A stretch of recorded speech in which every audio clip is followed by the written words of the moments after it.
Good morning. So syempre January, icebreaker. Thank you very much. Pwede ko bang banggitin yung pangalan mo? Pangalan lang naman di ba? O yan, si Dre na taga Pasita. So siya yung nagbigay sa atin ng unang icebreaker natin ulit sa pagbabalik natin sa car financing auto loan. So ito yung mamaya papakita ko sa inyo lahat ng video na 2024 Mazda Miata MX-5 yung Club Edition. Ayan, so approve tayo dun sa bangko, Security Bank. Pwede naman, so bumalik tayo dun sa ating mga contacts. So pagkakailangan nyo ng mag-a-assist ng financing, pwede nyo po akong kontakin. So this is the Mazda Miata MX-5. Manumatic siya. Start natin? Pasal, mag-isay na lang po. Kung maandar. Baka hindi umandal sir.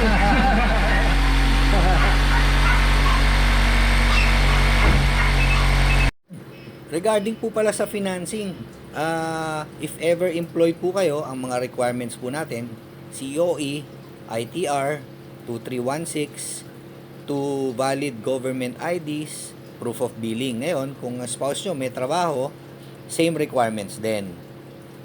Then for business, yung mga permits, mayor's permit, DTI, ITR, proof of billing, at saka 2 government IDs.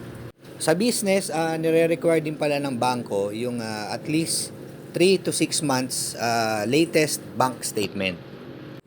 Ito pala yung na-approve ng client ko, na 2024 Mazda Miata MX-5. 2.0 liter ang makina, NA, automatic transmission. So yung nakita nyo kanina, top down siya, pero manual. Etong Club Edition, standard po niya yung Bose sound system, 17-inch original OE BBS rims. SRP nito, brand new, is around 2.6 plus million. Pero na-purchase po ng ating client at 2.3 million. 30% down payment, yung 70%, yun yung niloan niya sa bangko. Monthly amortization for 4 years, around 50,000. Siyempre, kaya po malaki, kasi malaki din naman po ang loanable amount. Ngayon, regarding sa financing, fast approval po tayo. Basta kompleto po ang requirement kung kayo employed or may business. Okay din pala, refinancing. Example, meron na kayong old na auto, kailangan nyo ng pera for business, pwede po natin i-refinance yung sasakyan nyo.